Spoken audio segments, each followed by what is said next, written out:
नमस्कार दोस्तों, जैसा कि आप सभी जान रहे हैं कि अभी एग्ज़ाम नज़दीक आने वाला है। क्लास 10th का जो एग्ज़ाम है नज़दीक आने वाला है। ऐसे में आपको जो है कि टेस्ट लगाना बहुत आवश्यक है। आपको टेस्ट लगाना बहुत आवश्यक है। इसलिए मैंने जो है कि हिंदी का जो है सेक्शनल वाइज आपको जो है कि चैप्टर वाइज आपको जो कि 25 मोस्ट इंपॉर्टेंट क्वेश्चन का जो है कि यहाँ पे सीरीज लाए हैं। और आपको ये सेशन बहुत अच्छा लगेगा। उम्मीद करते हैं कि ये सेशन बहुत अच्छा लगेगा आपको, है ना। और आपकी ये ईमानदारी की भी जांच होगी कि आप कितना कॉन्शियस हैं एग्ज़ाम को लेकर, है ना। यहाँ पे जो है कि ऑब्जेक्टिव टाइप क्वेश्चन 25 है, जिसमें से कि आपको 20 मार्क्स आपको यहाँ पे जो है कि देखने को मिलेंगे। 20 क्वेश्चन आपको जो है कि यहाँ पे फाइनल एग्जाम में आने वाला है ना। चलिए एक एक करके बात करते हैं, है ना। सेक्शनल वाइज देखिए यहाँ पे क्या है कि आपको श्रम विभाजन, जाति प्रथा, विष के दांत, है ना। और भारत से हम क्या सीखे, 3 दिए हुए हैं, 1 और 2 और 3 क्वेश्चन आपको यहाँ पे जो है कि यहाँ पे चैप्टर का लिया गया है। चलिए यहाँ पे एक एक करके बात करते हैं, सारा क्वेश्चन को डील करते हुए आगे बढ़ेंगे, है ना। चलिए, अगर आप वीडियो अगर अच्छा लगा हो और ईमानदारी पूर्वक बता रहे हैं, कमेंट में बताइए कितना आप कंसेशन सही कितना हुआ है, 25 में कितना सही हुआ है। तभी आपको जो है कि यहाँ पे जो है कि ये समझ में आएगा कि कितना आप जो है कि बच्चों से आगे हैं या फिर पीछे हैं। आपका जो है कि जो आप कितने लेवल में हैं, उसको कहते हैं ना कि आप कितने पानी में हैं, वो आपको पता चलेगा। इस हिंदी का जो है कि यहाँ पे 25 क्वेश्चन आप यहाँ पे करने वाले हैं। चलिए पहला उठाते हैं श्रम विभाजन और जाति प्रथा को। यहाँ पे पहला चैप्टर लेते हैं, श्रम विभाजन और जाति प्रथा, है ना। यहाँ पे क्या कह रहा है, श्रम विभाजन जाति प्रथा में पहला क्वेश्चन है आपका यहाँ पे, श्रम विभाजन और जाति प्रथा के लेखक कौन है। इनका जो लेखक पूछ रहा है तो आपको पता होगा इनका लेखक जो है डॉक्टर भीमराव अम्बेडकर जी हैं, है ना। अब चलिए आगे बढ़ते हैं। जैसे आगे बढ़ेंगे, यहाँ पे क्या कर रहा है, लेखक में किस प्रथा की आलोचना की गई है। इस लेख में जो है लेखक किस प्रथा की आलोचना की गई है। तो इसमें जो है कि जाति प्रथा की आलोचना की गई। जाति प्रथा देखिए यहाँ पे सब्जेक्ट से यानी कि चैप्टर से यहाँ पे बिलोंग कर रहा है, आपको यहाँ पे चैप्टर से यहाँ पे बिलोंग कर रहा है। चलिए, अम्बेडकर जो है किस जाति से आते थे। ये अम्बेडकर जी जो हैं किस जाति से आते थे, आपको पता ही होगा। यह किस जाति से, दलित जाति से थे। किस जाति से थे, दलित जाति से थे। चलिए अब आगे चलते हैं। यहाँ पे देखिए, यहाँ पे क्या कह रहा है, जाति प्रथा का मुख्य दुष्परिणाम क्या है।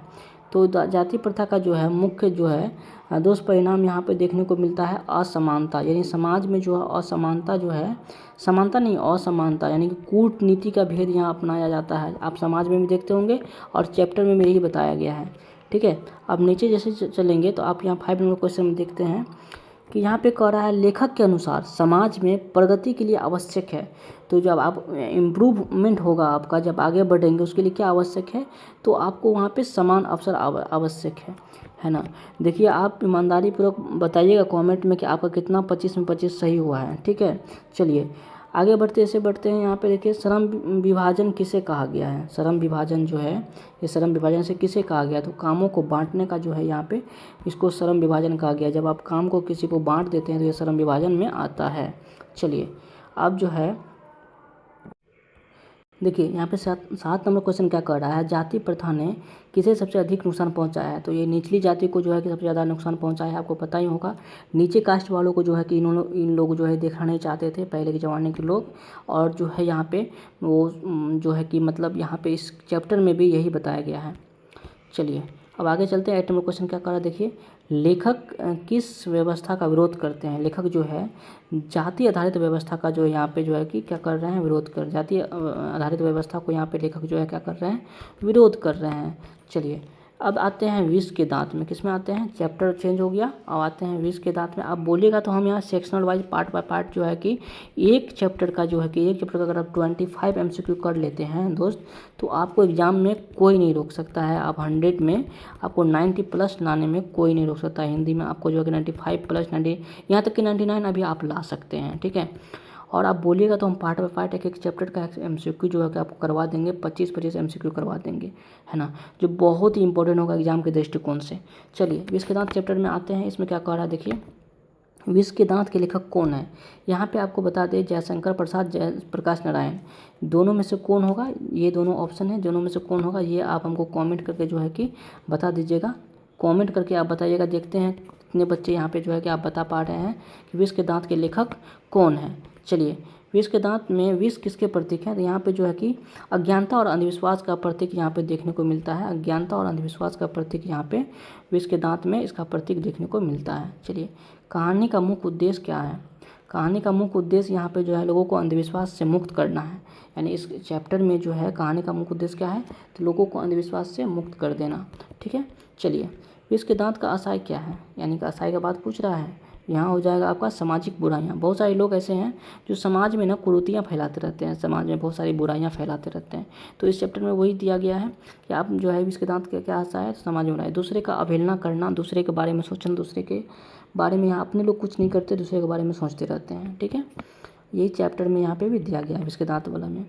लेखक ने समाज को किससे सावधान किया है, देखिएगा लेखक जो है यहाँ पे क्वेश्चन कर रहा है 30 नंबर, लेखक जो है समाज को किससे सावधान किया है, तो यहाँ क्या अंधविश्वास से। यहाँ पे अंधविश्वास इतना बढ़ गया है, अभी कोई भी कुछ कह के आ रहे हैं समाज में और लोग उसको आराम से मान लेते हैं, है ना। विष के दांत किस प्रकार की रचना है, याद रखिएगा विष के दांत जो है लेख है, कहानी नहीं है। विष के दांत क्या है, लेख है दोस्त, कहानी नहीं है, याद रखिएगा इस चीज़ को, है ना। एग्जाम में पूछेगा VVI लगा लीजिए, VVI। विष के दांत जो है किस प्रकार की रचना है, तो यहाँ पे लेख है, क्या है, तो लेख है। चलिए अब आगे चलते हैं। 15 नंबर क्वेश्चन क्या कर रहा है, देखिए 15 नंबर क्वेश्चन, देखिए इसको जो है 14 नंबर क्वेश्चन को आप जो है यहाँ पे VVI कर लीजिए, VVI 100% आएगा, है ना। चलिए यहाँ पे 15 नंबर क्वेश्चन क्या कर रहा है, विष के दांत का मुख्य उद्देश्य क्या है।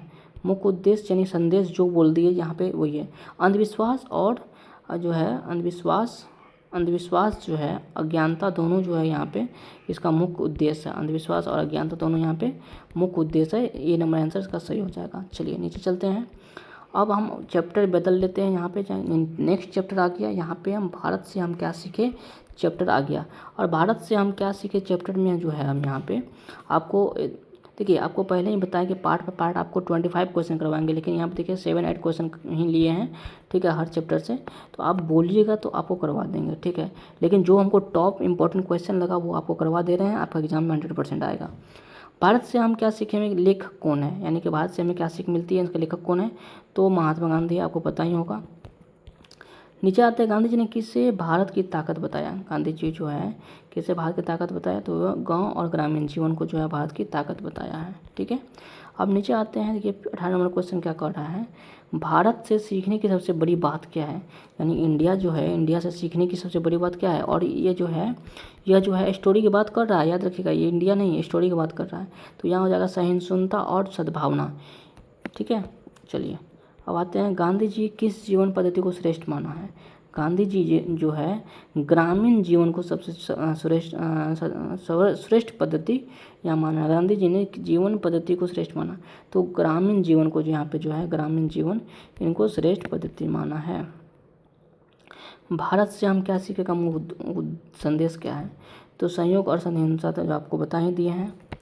चलिए गांधी जी किसे आत्मा की शक्ति मानते हैं। आत्मा की शक्ति की बात अगर करते हैं तो अहिंसा को जो है आत्मा की शक्ति मानते हैं। और महात्मा गांधी का एक बड़ा कोट है जिसको आप देखिएगा कि अहिंसा परमो धर्म, यानी बिना लड़ाई किए हुए आप सारा काम यहाँ पे महात्मा गांधी जो है कि करना चाहते थे और किए भी। अहिंसा, जहाँ पे बड़े बड़े तलवार, बड़े बड़े शासक, बड़े बड़े जो है कि वीर योद्धा जो है कि लड़ाई कर रहे थे, वहाँ पे यह जो है कि जाके बात से अपने और अंग्रेज़ों को मनवाए थे, याद रखिएगा, है ना। चलिए भारत का सर्वोच्च गौरव क्या है, भारत का सर्वोच्च गौरव क्या है, तो यहाँ हो जाएगा आपको गांव और जो है कि गांव के साधारण लोग। देखिए ग्रामीण जो लोग होते हैं ना गांव के, वो बड़े सच्चे सद्भाव के होते हैं, बड़ा एकदम तुरंतली स्मूथली आपसे बात करेंगे। जो शहरी के होते हैं वो अपने रूडली बात करते हैं, लेकिन यहाँ शहर वाले ज़्यादा जो है कि मतलब आप गुस्से में नहीं आइएगा, ठीक है। जो सच्चाई है गाँव में अभी भी जो है आप जाइएगा तो आपको वहाँ पे अगर आप नहीं भी है ना, कहीं अगर गए हैं, आपको नहीं भी पहचानता, आपको खाना वाना खिला देगा, कुछ नहीं, बड़े अच्छे से आदर सम्मान करेगा। लेकिन यहाँ शहर में ऐसा नहीं होता है मेरे भाई, ठीक है। चलिए अब 23 नंबर क्वेश्चन देखते हैं एक बार क्या कर रहा है। 23 नंबर कर रहा है, भारत से हम क्या सीखे में गांधी जी ने किसे आदर्श बताया है, तो यह जो है आपको भारतीय सभ्यता को जो यहाँ पे आदर्श बताया है, ठीक है। चलिए गांधी जी ने शिक्षा पर किस बात पर जोर दिया है, गांधी जी ने शिक्षा पर किस बात पर जोर दिया है, तो यहाँ पे जो है कि चरित्र निर्माण पर यहाँ जो है कि बल दिया है।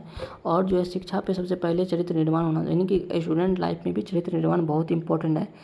करेक्टर बहुत ही इम्पोर्टेंट है यहाँ पे जो है कि इस चैप्टर में भी कहा गया और रियल लाइफ में भी ऐसा माना जाता है। चलिए, और देखा भी गया है कि जो है करेक्टर करके इसका आप ध्यान दीजिएगा, एक कोट है कि धन गया अगर गया कुछ नहीं, स्वास्थ्य गया कुछ जाता है, और चरित्र गया तो समझो सब कुछ ही लूट जाता है। तो ये चीज़ें जो है आपको यहाँ पे देखने को मिलता है। भारत से सीखने की सबसे महत्वपूर्ण शिक्षा कौन सी है? तो शांति और अहिंसा, शांति और अहिंसा जो है यहाँ पे महत्वपूर्ण शिक्षा मिलती है। कौन से चैप्टर? तो चैप्टर आपको है भारत से सीखने की, है ना। चलिए, अब यहाँ पे 25 क्वेश्चन जो है कि आपको करवा चुके हैं, 25 क्वेश्चन करवा चुके हैं। यह सेशन कैसा लगा आपको कमेंट में ज़रूर बताइएगा, और आप ईमानदारी पूर्वक कमेंट कीजिएगा कि आपका जो है यहाँ पे कितना सही हुआ है, कितना आपका करेक्ट हुआ है। यह जो आप ईमानदारी पूर्वक यहाँ पे हमको बताइएगा, है ना। और आप जो है यहाँ पे ये देखिएगा कि आप कितने पानी में हैं। अगर आप नहीं कर रहे हैं 25 में, अगर आप 20 भी नहीं ले पा रहे हैं, यहाँ पे 20 नहीं लेके आ रहे हैं, तो समझिए भैया आपका दाल गड़बड़ है, मतलब आपके दाल में कुछ काला है। आपका जो है कि पढ़ाई पे संशय है, आप अच्छे से तैयारी नहीं कर रहे हैं, ठीक है।